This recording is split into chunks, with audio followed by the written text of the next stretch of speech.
Hi everyone, it's Julia from Crosspatch. How are you on this fine rainy day? Maybe you're lucky and you've got sun where you are, but we're in Wales and it's rained forever and ever and ever. Apart from 2 days last week when I got the grass cut and planted potatoes. Hence, please excuse my nails. They're a mess. Okay, just to fill you in on some new products that we've got on the website and to update you on when I'm actually going to get some demos done. First things first is Stitchery panels.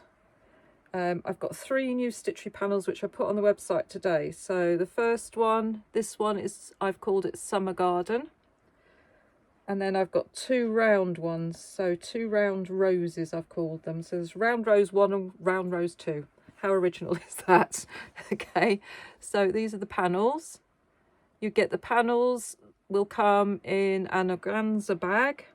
And they will come with some brief stitch instructions and some brief instructions on how I would make up a pillow or a wall hanging with them, etc. And this is the other one. And then I'll just show you the ones. I haven't finished stitching the garden one, but I'll show you how far I've got with it so far. And you can see some of the stitches I've used. I've used the Flower Power thread pack for stitching this one, which are all these beautiful colours here. If I put them on the top there, you can see them. And I've used simple embroidery stitches. There's some satin stitch.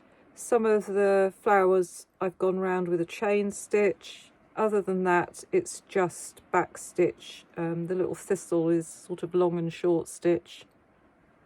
And there's a bit of stem stitch on the stems of the leaves.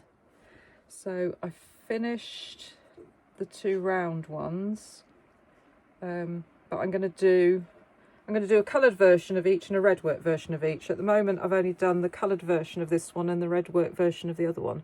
So here's this one done. I'm going to move the camera in a minute and show them to you a bit better. And here's the second one. So I've done this in the redwork thread, but then I've used the peachy thread to do the rose in the middle.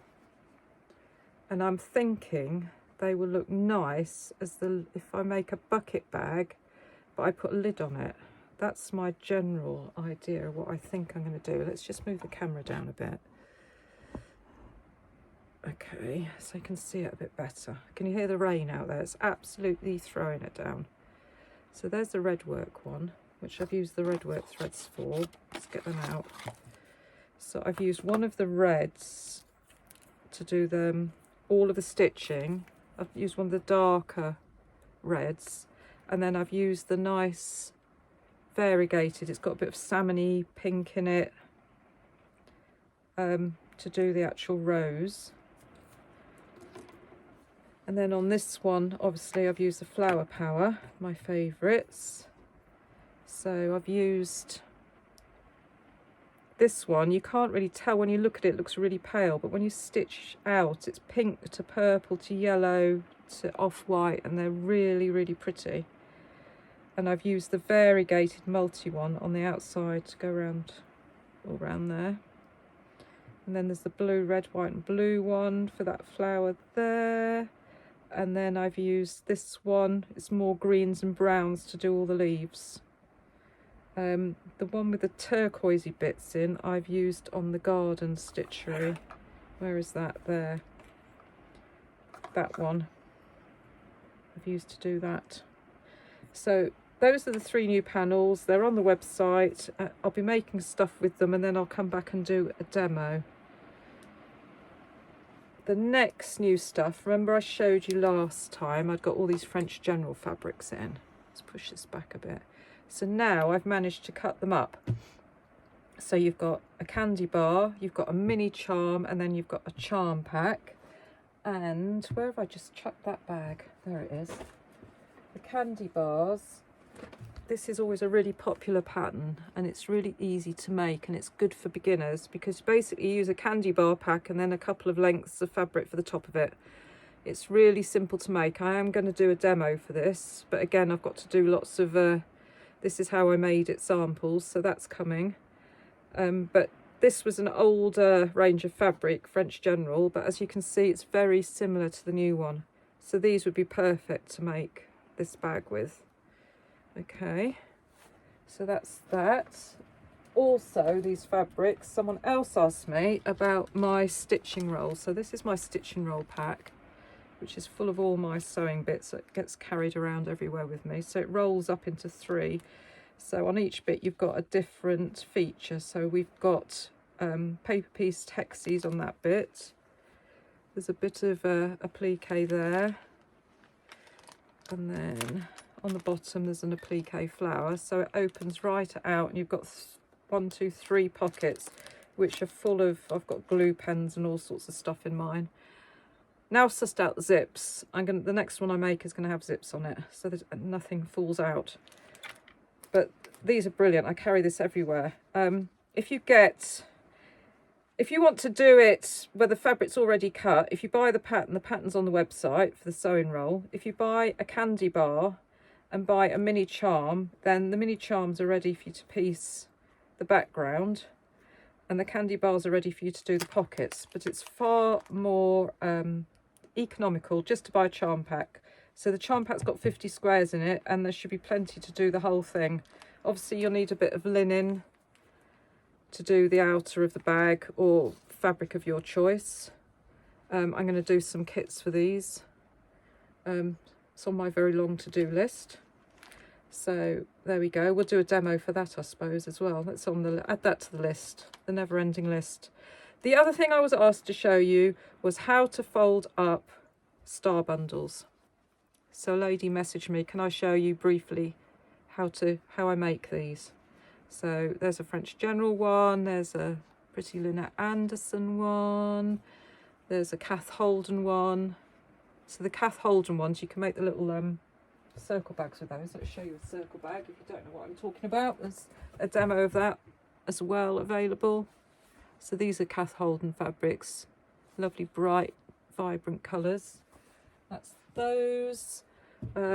So let's show you how to fold them. So you fold them, you need a square, so any size square you want. The smallest I make are 10-inch squares, or I do my fat quarter bundles with these as well. So fold it in half again, and then just fold in a 60-degree diagonal. I don't measure it, you just, after you've done a few, you get the gist of how to fold 60 degrees, but your mat has measuring lines on it, so use your mat if you really want to be precise. And then you just fold them over like that, and you just keep folding until you get almost to the end. Make sure you've got a little bit left on the end, fold that in, and then tuck it in. So that makes one little triangle. So let's do another one. Let's fold it in half. Let's fold it in half again. Fold over the edge roughly 60 degrees, and then keep going. I've made so many of these that I can do hundreds of these in an evening, and I don't even look at what I'm doing. Then tuck them in the end. So once you've made a few, just pile them on top of each other. Some I made earlier over here. I usually do 5 or 6 in a bundle, so there's 1, 2, 3, 4, 5, okay, in the bundle. And then I grab a piece of string normally. I just had this Moda tape lying around, so fold that over the middle like that, fold it over there, fold it over there, and then just tie a knot on the top, and that will make your bundle. That's how easy they are to do. If you want to go and fold all your fabric stash into little bundles, please carry on. That's all I've got to show you today. I need to go away and do some demos, I know. The grandkids have got chicken pox, so I'm babysitting them on Wednesday.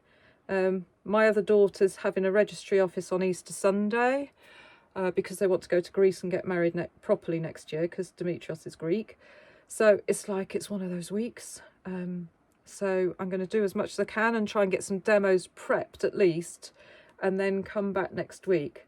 If there's anything you want me to demo, please just put a message under this video, and I'll add it to the list. Okay, thanks for watching. I hope it's not raining like this where you are. Happy Easter. Don't eat too much chocolate. I'm going to, because I gave up chocolate for Lent. And I'll speak to you next week. Okay, bye.